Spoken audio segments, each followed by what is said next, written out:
জয় গুরু। আমি অমলেন্দু চ্যাটার্জি। আমি একজন প্রাক্তন অ্যাসোসিয়েট প্রফেসর এবং সহপ্রতিনিধি। আমি সাধারণত ধর্মীয় বা আধ্যাত্মিক বা ওই জাতীয় আলোচনা করে থাকি আমার সামান্য জ্ঞান বুদ্ধি অনুযায়ী। আমার এই চ্যানেল অনুকূল কথা আপনারা দয়া করে সাবস্ক্রাইব করবেন, শেয়ার করবেন যদি আপনাদের আমার এই বক্তব্য বস্তু আপনাদের ভালো লাগে। আর অবশ্যই কমেন্ট করবেন বা মন্তব্য করবেন যাতে আমি ঋদ্ধ হতে পারি। তো আজকের বক্তব্য বিষয় হচ্ছে প্রথম এবং শেষ, ইংরেজিতে বলা যেতে পারে ফার্স্ট অ্যান্ড ফাইনাল। এই কথাটা আমি নিজে বলছি আর কি। এখন ফার্স্ট অ্যান্ড ফাইনাল কথাটা মানে কি, যে দেখবেন একজন মানুষ যে কোনো বিষয় সম্পর্কে বা যে কোনো ব্যাপার সম্পর্কে প্রথম যা বলছে, জীবনের শেষ মুহূর্ত পর্যন্ত যদি সে সেটাই বলে থাকে, তাহলে বুঝতে হবে যে তার কথাগুলো হচ্ছে ফার্স্ট অ্যান্ড ফাইনাল, প্রথম এবং শেষ। এখন এই কথাটি শ্রী ঠাকুর অনুকূলচন্দ্র সম্পর্কে ভীষণভাবে খাটে, অন্তত আমি তাই মনে করি, এবং আপনাদের কতগুলো উদাহরণ সহযোগে আমি সেটাই প্রতিষ্ঠিত করার চেষ্টা করব। যেমন তিনি প্রথম যা বলছেন কোনো বিষয় সম্পর্কে, শেষেও তাই বলেছেন। তিনি জন্মেছেন 1888 খ্রিস্টাব্দে এবং তিনি দেহ রেখেছেন 1969 খ্রিস্টাব্দে। সুতরাং তার জীবনীকাল মোটামুটি 81 বছরে। এই 81 বছরের জীবনীকালে আমরা লক্ষ্য করছি যে তিনি যা বলেছেন বা তিনি যা নীতি দিয়েছেন, বিধান দিয়েছেন যে কোনো বিষয় সম্পর্কে বা ব্যাপার সম্পর্কে, তিনি কখনোই তার পরিবর্তন ঘটাননি। তিনি কখনোই বলেননি ভাই সময় পরিবর্তন হয়েছে, যুগ পরিবর্তন হয়েছে, সিচুয়েশন পরিবর্তন হয়েছে, সুতরাং আমি যা বলেছি সেটা এখন আর চলবে না বা ভুল বলে ফেলেছি। নেভার, কখনোই তিনি তা বলেননি। যেমন ধরুন, শ্রী ঠাকুর অনুকূলচন্দ্র বিশ্বাস করতেন যে ঈশ্বর এক এবং অদ্বিতীয়। শুধু এক তাই নন, তিনি একজন তাই নয়, তিনি অদ্বিতীয়ও বটেন। ব্যাপারটা কি, ভগবান যে তিনি একজনই, তিনি তিনজন তো দূরের কথা, দুজনও নন, এবং শুধু তাই নয়, তিনি অদ্বিতীয়। এই কথাটা তিনি যেমন ধরুন কথার কথা বলছি, 18 বছর বয়সেও বলেছেন। 18 বছরের কথা ডিজিটগুলোকে উল্টে দিন, 81 বছর বয়সেও তাই একই কথা বলেছেন। কখনোই বলেননি যে না ভাই আমি ভুল বলে ফেলেছি, আমি একটু চেঞ্জ করতে চাই। ভগবান একজন ঠিকই, আবার কখনো কখনো 2-4 হয়, এই ধরনের কথা কিন্তু কখনো তিনি বলেননি। সেই জন্যই তিনি ফার্স্ট অ্যান্ড ফাইনাল। তো যেমন ধরুন ঠাকুরকে যখন জিজ্ঞেস করা হয়েছিল যে ভগবান এক এবং অদ্বিতীয় কী করে বুঝলেন, ঠাকুর ভাই চমৎকার একটা উদাহরণ দিয়েছিলেন বা বক্তব্য রেখেছিলেন। বলেছিলেন তার সৃষ্টিই তার প্রমাণ। তার সৃষ্টিকে লক্ষ্য করে দেখুন, তার প্রত্যেকটা সৃষ্টি, তিনি নিজে যেমন এক এবং অদ্বিতীয়, তেমনি তার সৃষ্টিকে তিনি করেছেন এক এবং অদ্বিতীয় করে। প্রত্যেকটি তার সৃষ্টি, প্রত্যেকটি এক এবং অদ্বিতীয়। এই কথাটা কিন্তু বুঝতে কোনো অসুবিধা হয় না। এর মধ্যে এটা এত সহজবোধ্য যে আলাদা করে কিছু এর মধ্যে খোঁজার জায়গা নেই। কারণ ধরুন আমি নিজের কথা বলছি, আমি অমলেন্দু চ্যাটার্জি, আমি আপনাদের সামনে বক্তব্য রাখছি। এখন আপনি সারা বিশ্ব ব্রহ্মাণ্ডে আর একটা অমলেন্দু চ্যাটার্জি খুঁজে আনতে পারবেন না, তার কারণ সারা বিশ্ব ব্রহ্মাণ্ডে অমলেন্দু চ্যাটার্জি একটাই। সুতরাং সেই অর্থে এই অমলেন্দু চ্যাটার্জি আমিও কিন্তু শুধু এক নয়, অদ্বিতীয়ও বটি। যেহেতু ভগবান নিজে যেহেতু এক এবং অদ্বিতীয়, তাই তিনি কিন্তু তার প্রত্যেকটা সৃষ্টিকে এমনভাবে তৈরি করেছেন যাতে মানুষ বুঝতে পারে যে দেখো তিনি এক এবং অদ্বিতীয়, কারণ তার সৃষ্টি এ কথা বলে দেয়। তবু কিছু মানুষ আছেন যারা তর্ক করবেনই, তারা বলছেন তাই যদি হয়, যারা যমজ আছে, যমজের মধ্যে তো মিল দেখা যায়, প্রচণ্ড মিল কখনো কখনো দেখা যায়। আমি তাদেরকে সবিনয়ে বলতে চাই, হ্যাঁ মিল আছে, কিন্তু খুব সূক্ষ্ম তফাতও আছে। খুব সূক্ষ্ম তফাৎ যদি না থাকতো তাহলে এরকম তিনি করতেন না। সুতরাং সর্বত্রই দেখা যাচ্ছে এক এবং অদ্বিতীয়। এবং আমরা লক্ষ্য করে দেখুন, এই কথাটি যখন ঠাকুর অত্যন্ত বাচ্চা ছিলেন তখনও তিনি একই মত পোষণ করছেন। কী করে বোঝা যাচ্ছে, যে যখন তিনি অত্যন্ত প্রাইমারি স্কুল, এখন যেটাকে কিন্ডার গার্ডেন স্কুল, জানি না ওই জাতীয় প্রাইমারি স্কুল আর কি, প্রাথমিক বিদ্যালয়, যখন তিনি পড়াশোনা করছেন, মাস্টারমশাই জিজ্ঞেস করছেন, অনুকূল তুমি বলো একের সাথে এক যোগ দিলে কত হয়? ঠাকুর অনুকূলচন্দ্র বলছেন একই হয় স্যার। তখন ওরকম রেগে গেছেন, বলছে কী বলছো, এক আর একটা যোগ করলে তো 2 হয়, এক কী করে হয়, কী বাজে কথা বলছে। সেটা ঠাকুর অনুকূলচন্দ্র ভারী চমৎকার করে বলছেন যে স্যার একের সাথে এক যোগ করলে 2 তখনই হবে যদি দুটো এক সম্পূর্ণ এক হয়, কিন্তু আমি তো কোথাও দুটো এক সম্পূর্ণ দুটো এক খুঁজে পাই না। দুটো প্রাণী, দুটো উদ্ভিদ বা কোনো কিছু, এমনকি আপনারা শুনলে অবাক হবেন, আমি বলছি আপনাদের, ইনঅ্যানিমেট অবজেক্ট যেগুলোকে আমরা জড়বস্তু বলি, দুটো ধরুন ধূলিকণা, তারাও কিন্তু সম্পূর্ণ এক নয়, প্রত্যেকে আলাদা। এটা কারণ তিনি ভগবান নিজে যেহেতু এক এবং অদ্বিতীয়, তাই। এবং এর সমর্থনে আমরা কিছু কিছু রিলিজিয়াস স্ক্রিপচারে পাচ্ছি, যেমন ধরুন বলা হয় ওং পূর্ণমদ পূর্ণমিদং পূর্ণাৎ পূর্ণমুদচ্যতে পূর্ণস্য পূর্ণমাদায় পূর্ণমেবাবশিষ্যতে। এই কথাটা বলা হচ্ছে, মানে এই কথাটার এসেন্স হচ্ছে যে পূর্ণ, যিনি পূর্ণ অর্থাৎ একের সাথে এক যোগ দিন, বিয়োগ করুন, গুণ করুন, ভাগ করুন, আলটিমেটলি একই থাকবে। মানে এটা আমি আপনাদের সামনে খুব সহজ উদাহরণ দিয়ে একটু বোঝাবার চেষ্টা করছি। ধরুন আপনি ছাদের উপরে দিনের বেলায় একটা কাঁচের গ্লাসে কিছু জল রেখেছেন, কটা সূর্য দেখবেন তার মধ্যে? দেখবেন একটাই সূর্য। এবার 10টা গ্লাস আনুন, সেখানেও দেখবেন 10টা সূর্য মনে হবে, কিন্তু সূর্য কিন্তু একটাই। এবার এই 10টা গ্লাসের মধ্যে 5টা গ্লাস সরিয়ে নিন, অর্থাৎ বিয়োগ করুন, তাতেও কিন্তু 5টা সূর্য দেখবেন, কিন্তু আসলে সূর্য একটাই। আবার মানে আমি বলছি 10টার সঙ্গে 10 গুণ করে 100টা রাখুন, সেখানেও তাই। 10টার সঙ্গে 10 ভাগ করে একটা রাখুন, সেখানেও তাই। সুতরাং কথাটা জিনিসটা দাঁড়াচ্ছেই। এখন কথা হচ্ছে ঠাকুর অনুকূলচন্দ্র কিন্তু কখনোই তার কথা থেকে তিনি বিচ্যুত হননি। যেমন আর একটি কথা, বর্ণ বিভাগ এই যে মানুষের মধ্যে আছে, এটা শেষে ঠাকুর অনুকূলচন্দ্র বিশ্বাস করতেন এবং বারবার এই কথা বলেছেন।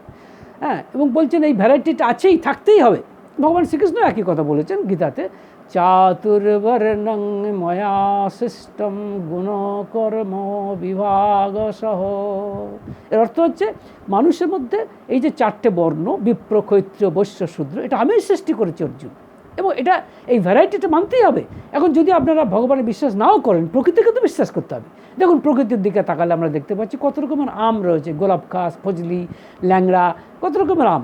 এখন আমি যদি বলি প্রকৃতি বা ভগবান দুনিয়ার আম এক হয়ে যাক, প্রকৃতি শুনবে না। প্রকৃতি ভ্যারাইটিগুলোকে কিছুতেই নষ্ট করতে দেবে না। সে কিছুতেই ফজলি আমের সঙ্গে যদি আপনি ন্যাংরা আমকে আপনি গুলিয়ে দিতে চেষ্টা করেন, মিশিয়ে দিতে চেষ্টা করেন, প্রকৃতি স্বীকার করবে না। সেই জন্যই বলছি যে অর্থাৎ ভ্যারাইটিগুলো আছে। যদি এই প্রাণীর ক্ষেত্রে, উদ্ভিদের ক্ষেত্রে এই ভ্যারাইটি সত্য হয়, তাহলে মানুষের ক্ষেত্রে এটা সত্য।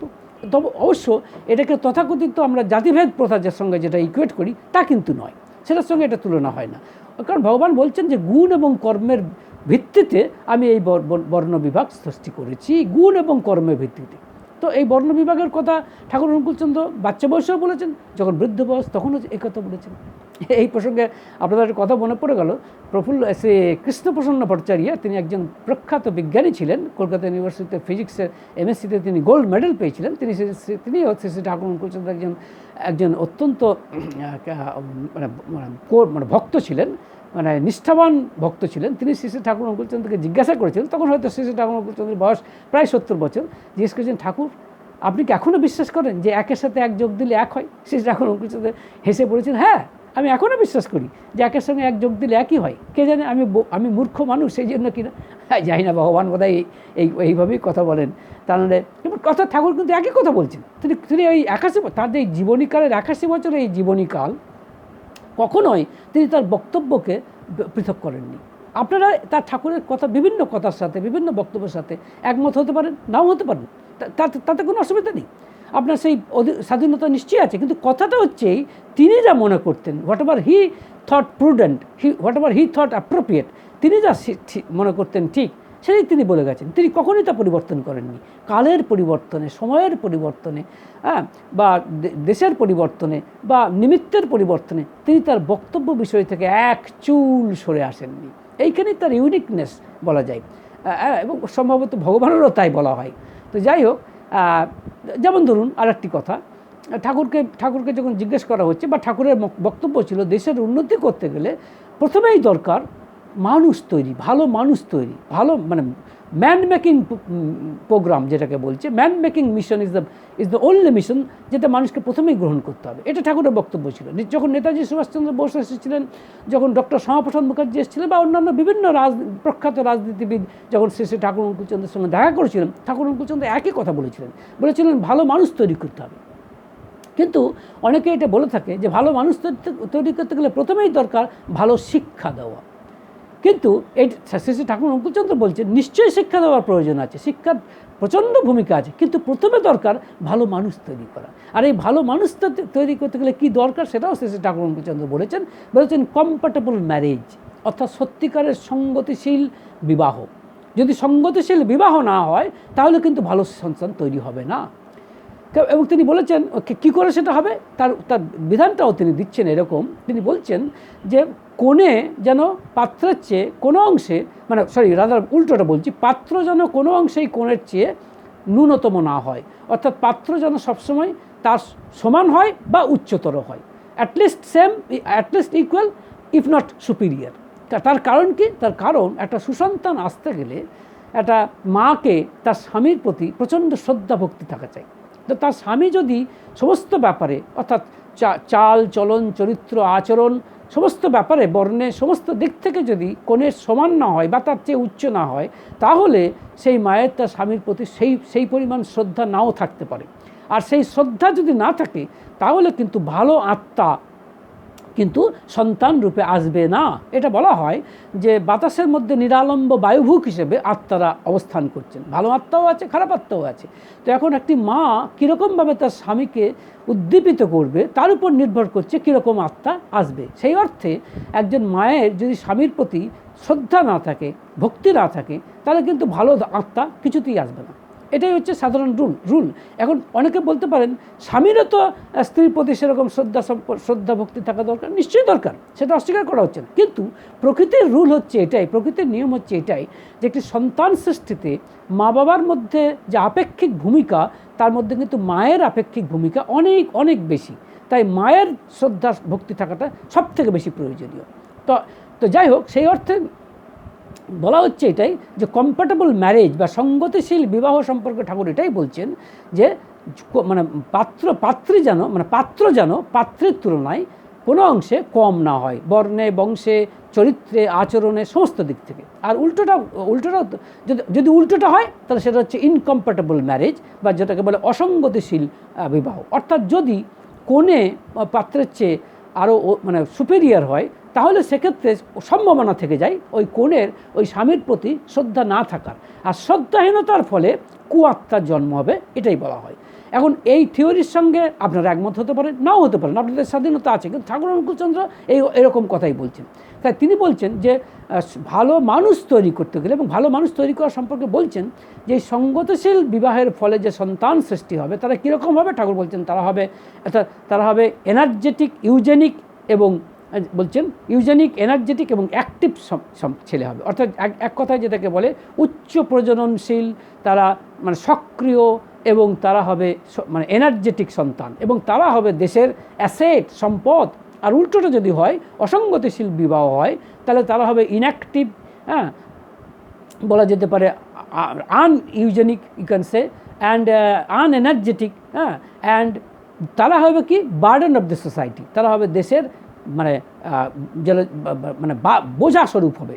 ঠাকুরের কথায় দে উইল কনজিউম, মানে যারা ভালো আর কি, যারা যদি ভালো সন্তান হয়, মানে সুসন্তান হয়, তাহলে ঠাকুরের কথায় they will consume less and work more. তার মানে তারা খাবে কম কিন্তু কাজ করবে বেশি, এর ফলে দেশের উন্নতি হবে। এই কথা তিনি বলেছেন। নেতাজি সুভাষচন্দ্রকেও বলেছেন, ডক্টর শ্যামাপ্রসাদ মুখার্জি দেশবন্ধু চিত্তরঞ্জন দাসকে এই কথা বারবার বলেছেন। এখন দেশবন্ধু চিত্তরঞ্জন দাস ঠাকুরের কাছে গেছেন তাই নয়, ঠাকুরের একজন দীক্ষিত শিষ্যও ছিলেন। তিনি ঠাকুরের কাছে গিয়ে সত্যিকারের বুঝেছিলেন তার যে মিশনটা কী হওয়া উচিত, সুসন্তান সৃষ্টি হওয়াটাই উচিত। এবং নেতাজি সুভাষচন্দ্র বসু বারবার স্বীকার করেছেন ঠাকুরের কাছে গিয়ে, সত্যিই তো আমিও তো প্রথমে ভাবতাম নিশ্চয়ই এটা ঠিক যে man making program, man making mission, মানুষ তৈরি করাটা হচ্ছে প্রথম প্রোগ্রাম, এটা ঠিক। কিন্তু আমি ভাবতাম ভালো শিক্ষা দিলে বোধহয়, যেটা বিবেকানন্দ বলেছেন, ভালো শিক্ষা দিলে বোধহয় ভালো মানুষ তৈরি হয়, এটা ঠিক। কিন্তু এটার সঙ্গে এটাও ঠিক, মানুষটাই যদি জন্মগতভাবে ভালো না হয় তাহলে কি করে হবে? সত্যিই তো, যদি ভালো গাছ না হয় তাহলে ভালো ফল আমি কি করে আশা করতে পারি? একথা নেতাজি সুভাষচন্দ্র বোস বলেছেন। এখন আপনারা বলতে পারেন, প্রমাণ দেখাতে পারেন, ইয়েস, আমাদের বইতে আছে মানস তীর্থ পরিক্রমা, যেটি সুশীলচন্দ্র বসুদার লেখা, সেখানে তিনি এই কথাগুলো লিখেছেন। এখন আপনারা যদি বলেন এটা ভিত্তিহীন, আপনারা বলতে পারেন, কিন্তু আমাদের বইতে এই কথা লিখিত আছে। তবে আপনাদের একেবারে একটি একেবারে ভিত্তিযুক্ত প্রমাণই আমি আপনাদের সামনে বলছি। দেশবন্ধু চিত্তরঞ্জন দাস মহাত্মা গান্ধীকে এই কথা বলেছিলেন। কী কথা বলেছিলেন শুনুন। মহাত্মা গান্ধী কিন্তু ঠাকুরের কাছে গিয়েছিলেন, যদিও সেভাবে কথোপকথন করা সম্ভব হয় না, ভিড়ের চোটে সম্ভব হয়নি, সেটা আলাদা কথা, কিন্তু মাতা মনমোহিনী দেবীর সঙ্গে হয়েছিল। এবং নেতাজি মহাত্মা গান্ধী বলেছিলেন যে I have never seen such a masterful woman in my whole life. তিনি এত সম্মান করেছিলেন মাতা মনমোহনী দেবীকে, এবং মাতা মনমোহনী দেবীও বলেছিলেন তুমি আমার কাছে সন্তানের মতো, তুমি যত বড়ই হও। যাই হোক, এখন কথা হচ্ছে দেশবন্ধু চিত্তরঞ্জন দাস কিন্তু মহাত্মা গান্ধীকে বলেছিলেন, কি বলেছিলেন যে I have seen many great man in this world, but I have never seen a man of such extraordinary qualities in all respects and as lovely as Shri Thakur Anukulchandra.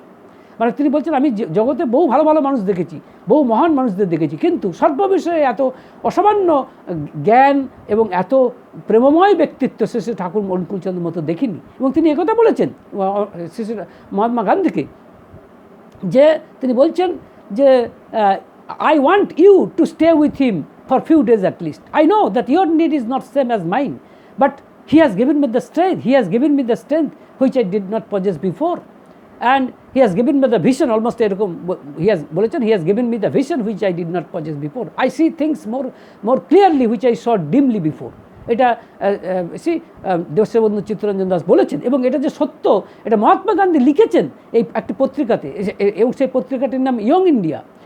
Netaji Deshbandhu Chittaranjan দাসের মৃত্যুর পর এই ইয়ং ইন্ডিয়া পত্রিকাতে কিন্তু এটা ছাপানো হয়েছে, সুতরাং এটা কিন্তু অস্বীকার করার জায়গা নেই। তো যাই হোক, বক্তব্য হচ্ছে যে এটাই আমার বক্তব্য এই জায়গাটাতেই, যে তিনি যা বলেছেন, তিনি যা বিধান দিয়েছেন, যেমন তিনি বলেছেন যে তিনি যা বিধান দিয়েছেন সেটাকে আমরা বলতে পারি যজন যাজন ইষ্টভীতি স্বাস্থ্যহীনী সদাচার, এই 5টি বিধান তিনি দিয়েছেন। তিনি কিন্তু কখনোই বলেননি এই যে ভাই এটা একটু ভুল বলে ফেলেছি, এখন স্বাস্থ্যহীনটা বাদ দিলেও হয়, বা মানে সদাচারটা বাদ দিলেও হয়, নেভার। এইখানেই তার বিশেষত্ব, তিনি কখনোই একথা বলেননি। সুতরাং আমি একেবারে কনক্লুডিং পার্টে বা উপসংহার পর্বে এসে গেছে। এখানে আমি একটি কথা বলতে চাই, যে মানুষ কিন্তু ভগবানকে বিশ্বাস করে কেন জানেন? কারণ ভগবান তার নিয়ম নীতি বিধান বক্তব্য কোনো বিষয়ে সর্ববিষয়ে কখনোই পরিবর্তন করেন না। দেশের পরিবর্তন হয়, সময়ের পরিবর্তন হয়, পরিবেশের পরিবর্তন হয়, সমাজের পরিবর্তন হয়, কিন্তু তিনি তার বিধানকে কখনোই পরিবর্তন করেন না। এ বিষয়ে তার সামান্যতম ফ্লেক্সিবিলিটি নেই, তিনি ভীষণ রকম রিজিড, দৃঢ়। আর সেই কারণেই বোধহয় মানুষ ভগবানকে ভালোবাসতে পছন্দ করে, ভালোবাসে। সমস্ত রকম দুঃখ দুর্দশা অভিমান সত্ত্বেও সে ভগবানকে ভালোবাসে। সাময়িক বিভ্রান্তি হয়তো হয়, কিন্তু শেষ পর্যন্ত ভগবানকে ভালোবাসে এই কারণেই। আবার উল্টোটা দেখুন, মানুষ কিন্তু তথাকথিত রাজনীতিকদের বিশ্বাস করে না। কেন বিশ্বাস করে না? কারণ তারা তাদের বক্তব্য, তাদের ধারণা কোনো বিষয় সম্পর্কে তাদের বক্তব্য কিন্তু ঠিক রাখতে পারে না, তাদের সিদ্ধান্ত সম্পূর্ণ ধ্রুব অর্থাৎ কনস্ট্যান্ট রাখতে পারে না, সময়ের সাথে সাথে পাল্টে যায়। এরকম একটা ঘটনা আমি নিজেই দেখেছিলাম, জানেন। একবার একটি গ্যাদারিংয়ের সামনে একজন তথাকথিত বিখ্যাত একজন রাজনীতিবিদ একটা বিশেষ ইস্যু সম্পর্কে বলছিলেন। তখনকার দিনে এই ইস্যুটা অত্যন্ত বার্নিং ইস্যু ছিল, জ্বলন্ত ইস্যু ছিল। তিনি বলছিলেন, তা আমি অবাক হয়ে ভাবছি সর্বনাশ, এ বলে কি, এ গতকাল যে কথা বলেছে আজকে উল্টো কথা বলছি। জানি না কোইন্সিডেন্স কিনা, আপনারা বিশ্বাস করবেন কিনা, একজন তার যে পিএ তার কানে কানে গিয়ে বলছেন, শুনুন আপনি যা বললেন আজকে যে এখন যা বলছেন, গতকাল যে উল্টো বলেছেন মিডিয়া পার্সনের সামনে, আপনি উল্টো কথা বলে ফেলেছেন। ভদ্র বলছে, তাই নাকি? যাই হোক, তারপরে বলছেন বেশিক্ষণ সময় লাগলো না, এই মিনিট 2-1 মধ্যেই তিনি একদম এত স্মার্ট এনাফ সঙ্গে সঙ্গে বলছেন, শুনুন এ বিষয়ে কিন্তু আমি গতকাল উল্টো কথা বলেছিলাম, কিন্তু আজকে অন্য কথা বলছি, কারণ সময় পরিবর্তন হয়েছে, পরিস্থিতির পরিবর্তন হচ্ছে, দেখছেন না, ঘড়ির কাঁটাও ঘুরছে, পরিস্থিতিও চেঞ্জ হচ্ছে। সুতরাং আমার কথা বা আমার ধ্যান ধারণা বা আমার সিদ্ধান্ত পাল্টাতেই পারে। ভারী আশ্চর্য, ওখানকার মানুষজন অবশ্য তার বক্তব্যকে সেভাবে নেয়নি, কারণ জানে এটাই বোধহয় তথাকথিত রাজনীতিকদের এটাই বক্তব্য, কারণ তারা তাদের ধারণা, তাদের সিদ্ধান্ত, তাদের বক্তব্য মানে সময়ের সাথে সাথে পাল্টে দেন বা ক্ষণে ক্ষণে পাল্টান আর কি। সেই জন্য মানুষ বিশ্বাস করে না, সেই জন্য মানুষ তাদেরকে পছন্দ। অবশ্যই এই কথা বলছি না যে সমস্ত রাজনীতিবিদ মাত্রই এই কথা করেন না, নিশ্চয়ই তা নয়। বেশ কিছু রাজনীতিবিদ আছেন যারা অত্যন্ত ভালো মানুষ এবং তারা তাদের সিদ্ধান্ত থেকে পাল্টে যান না, হয়তো অবস্থা পরিস্থিতি তাদের বাধ্য করে, কিন্তু তারা মন থেকে সেটা চান না, এটাও আছে, সেটা অন্য কথা। কিন্তু এটা ঠিক যে ঈশ্বর তার বক্তব্য থেকে, তার সিদ্ধান্ত থেকে, তার নীতি থেকে কখনোই এক চুল বিচ্যুত হন না বলেই তিনি এত প্রিয়। এবং এই প্রসঙ্গে আমাকে বলতে হবে, শ্রী শ্রী ঠাকুর অনুকূলচন্দ্র সম্পর্কে মানুষের যত ধারণাই থাক, তার বক্তব্য সম্পর্কে যত রকমের ধারণাই থাক, মানুষ কিন্তু ঠাকুর অনুকূলচন্দ্রকে ভালোবাসে, তাকে পছন্দ করে, তার কথাগুলোকে মান্যতা দেয় এই কারণেই, কারণ তিনি যা বলে গেছেন, তিনি যা নীতি বলে গেছেন, বিধান দিয়ে গেছেন, তার থেকে সারা জীবনের কোনো অংশে কোনো সময়ে তিনি এক চুল বিচ্যুত হননি। তিনি প্রথম যা বলেছেন কোনো বিষয় সম্পর্কে, শেষ কথাও তাই বলেছেন। সেই জন্যই বলা হয় তার সম্পর্কে এই ফার্স্ট অ্যান্ড ফাইনাল কথাটা ভীষণভাবে প্রযোজ্য। ভালো থাকবেন। জয়।